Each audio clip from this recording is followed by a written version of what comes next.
Hi there, guys. As you probably noticed, this is not the Season 7 premiere that you thought you were going to be listening to today. Well, as it turns out, when I woke up this morning, the studio, the basement, our mudroom, half of the property is completely underwater. We've already received 5 inches of rain today. That's on top of the 20-some-odd inches of snow we had on the ground prior to that. So the situation I'm running into now is there's water coming into the studio, and I need to get it taken care of. So that said, I'm unable to record the Season 7 premiere. Instead, I'm going to play a Patreon episode from a few months back, one of my favorites. But in the meantime, I'm going to do my best to get this cleaned up so that I can record this new episode tomorrow morning. So thank you all so much for the patience, and enjoy this Patreon episode, and I'll talk to you all tomorrow.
Good evening, and welcome to Monsters Among Us Beyond.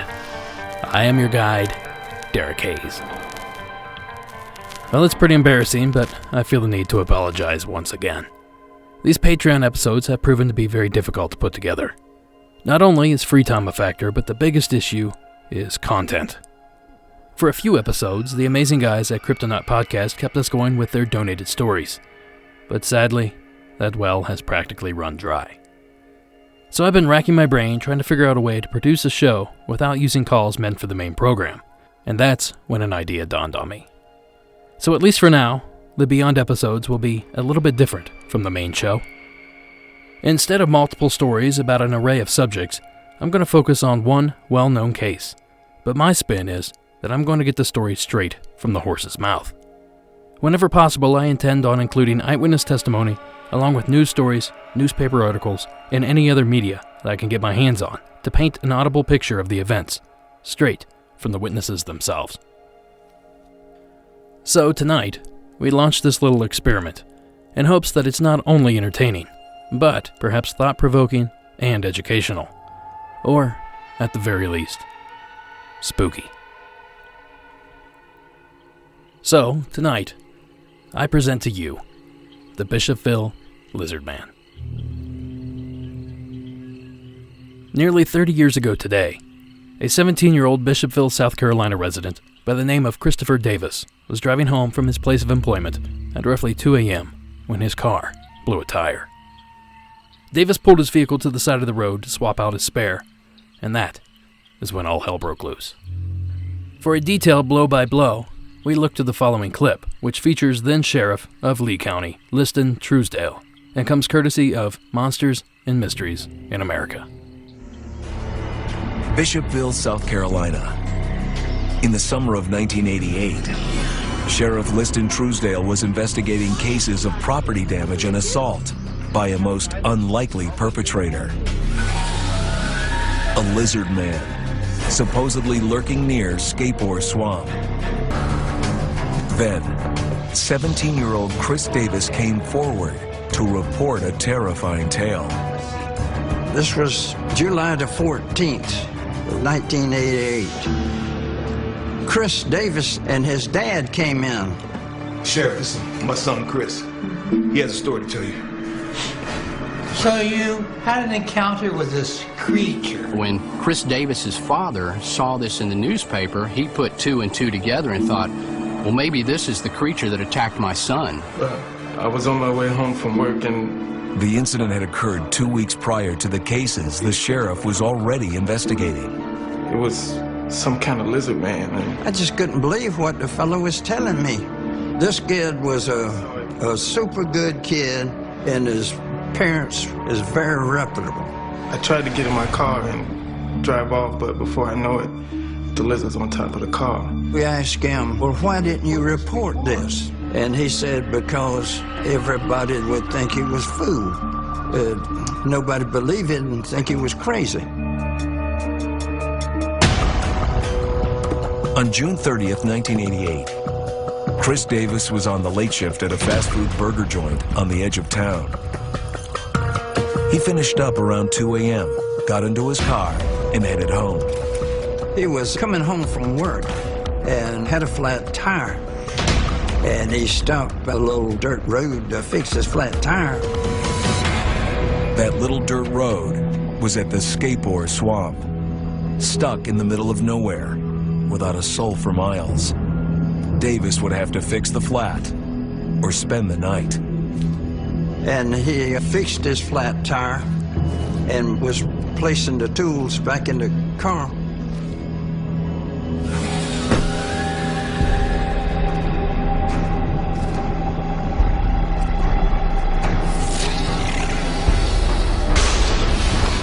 He saw something which he described as a tall creature, about 7 feet tall, with big red eyes. He looks up and he sees something coming down through the tall grass. Of course, this kid is panicked. He takes off.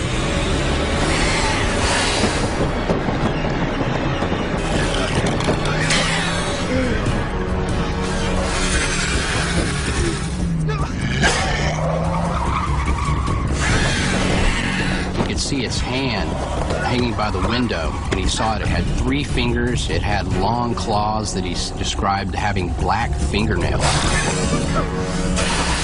Davis swerved wildly, trying to shake the monster from his car. The nightmare was over. Or so he thought.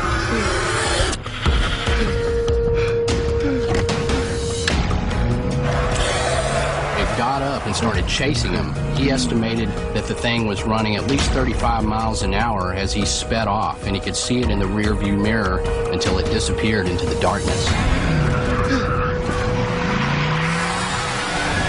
He went home and drove up in the yard and jumped out of the car, crying, screaming, and yelling. And his parents said it took 2 hours to settle him down. That's how afraid he was. His parents are trying to ask him what happens. He's explaining that he saw a 7-foot green, red-eyed devil, as he described it. Now, despite the wild allegations made by Davis, Truesdale believed the story the young man gave him. His eagerness to believe was confirmed when Davis passed a polygraph test just a few weeks later. So it was clear that Davis had encountered something.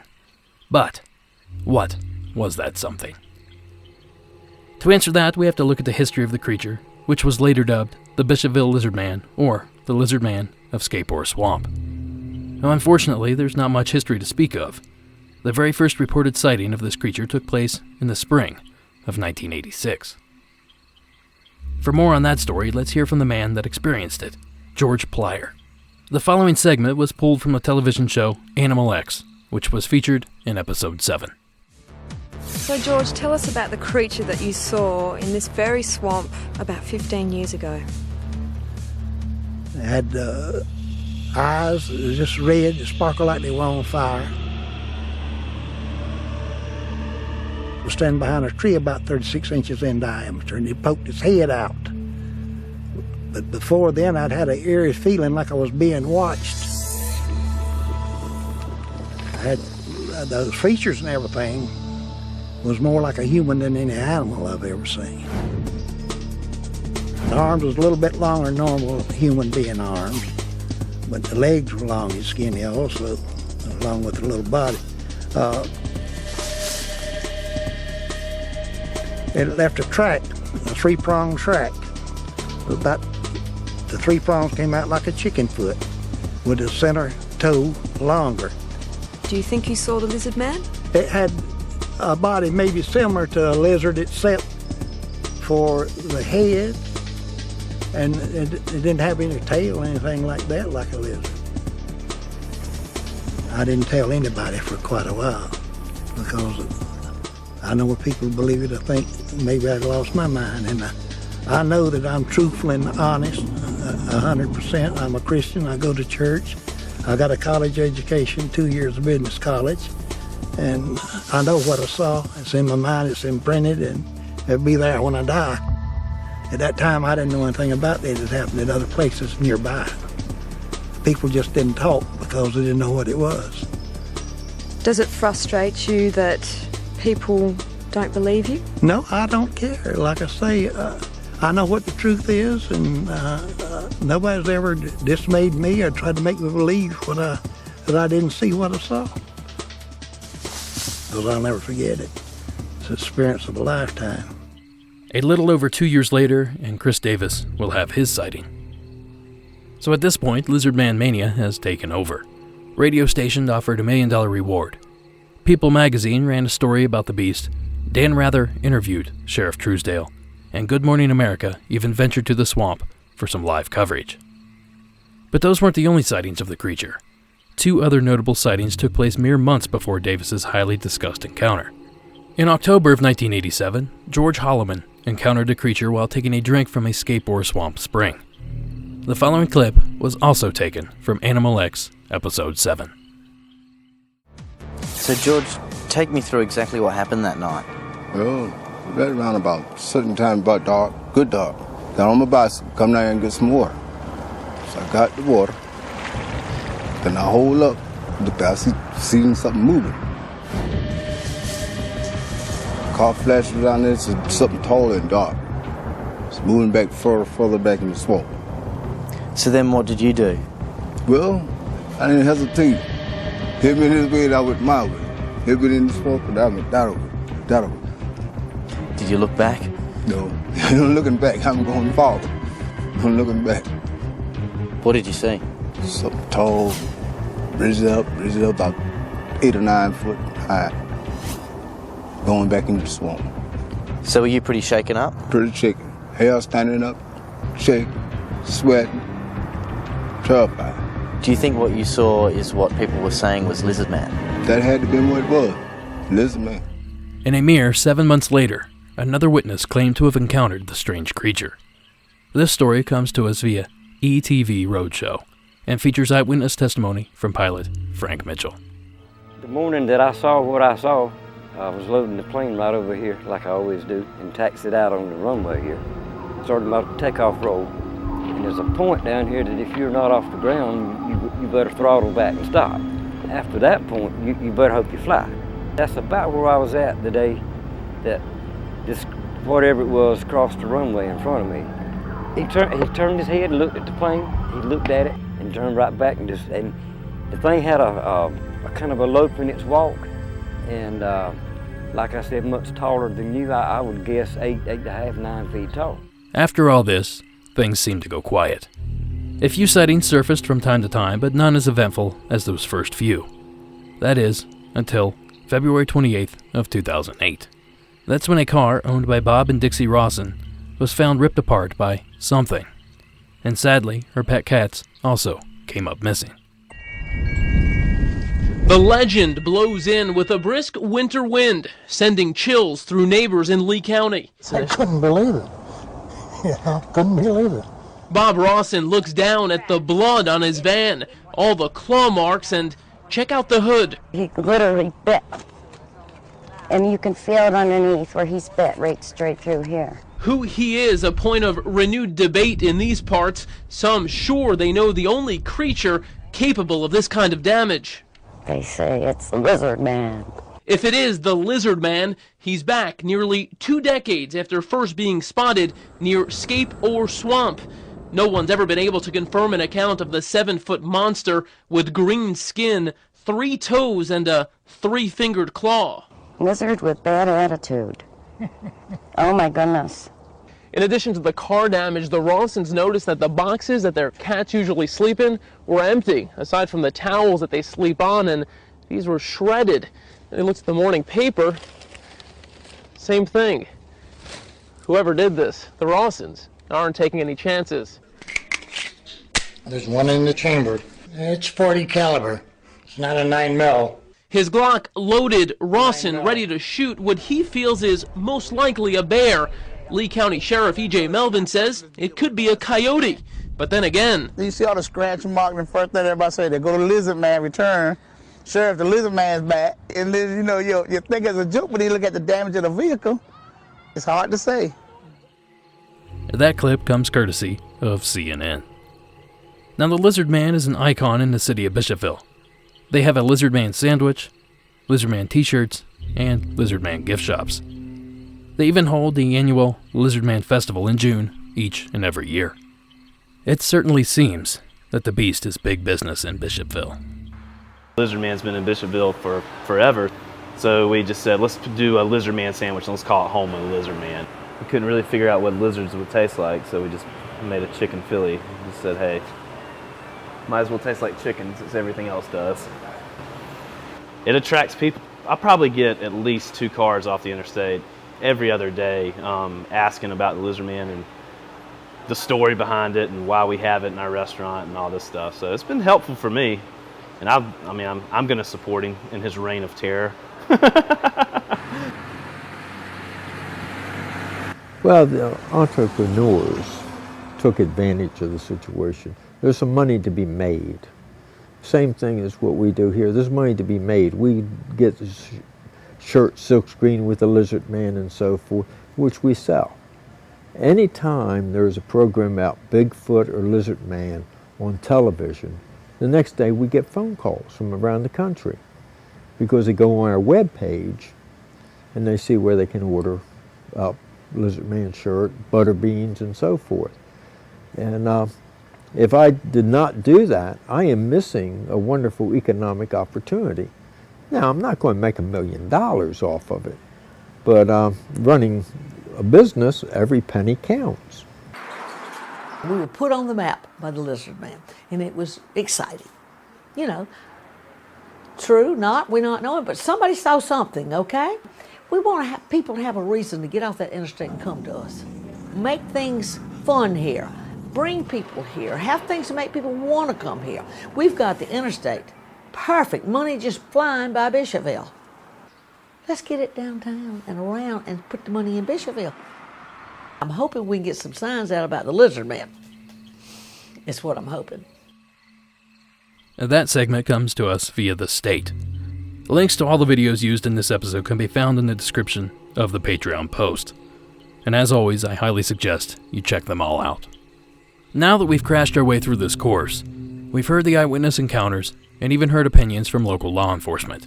So now we're left with the all-important question: what is the Lizard Man?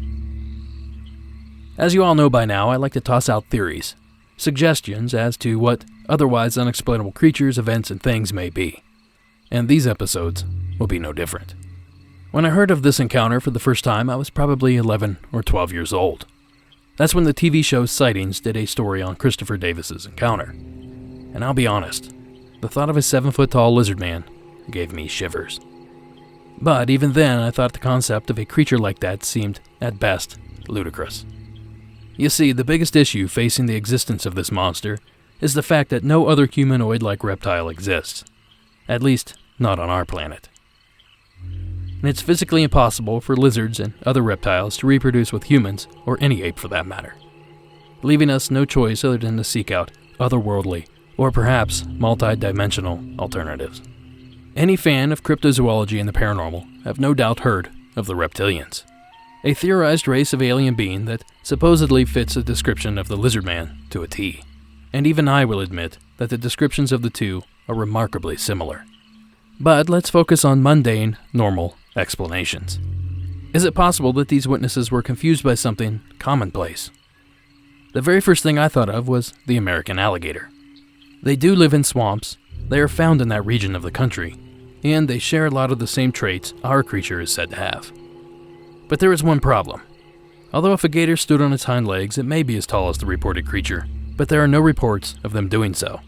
And at least to this amateur, it seems virtually impossible. Now, other possibilities include monkeys or apes that are covered in moss or weeds as a result of being in the swamp. Perhaps it's a large escaped iguana. Or possibly, and I hate to use a cryptid to explain a cryptid, but possibly a Sasquatch, also covered in moss or weeds. But when we dig to the root of all this, it's very likely that it's something different. Perhaps the young man was out later than he should have been, and made up the story to cover for himself. It's also possible that the creature was merely a man in a suit, possibly scaring people intentionally, as many locals have suggested.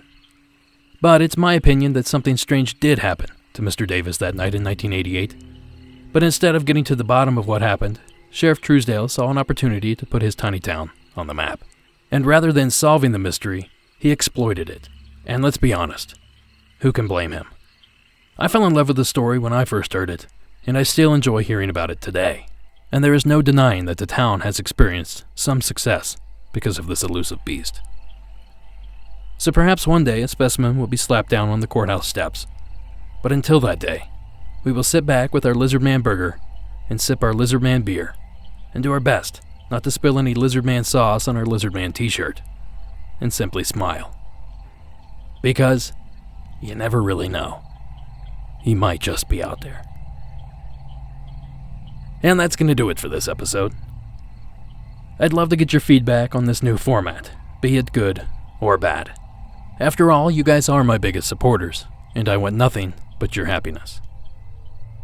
All audio used in this episode was done so under the protection of fair use. Additional research was gathered from Lyle Blackburn's book, Lizard Man, The True Story of the Bishopville Monster, a book that I highly recommend. And lastly, music was provided by Mayu and Coag Music. Thank you all for listening, and have a good night.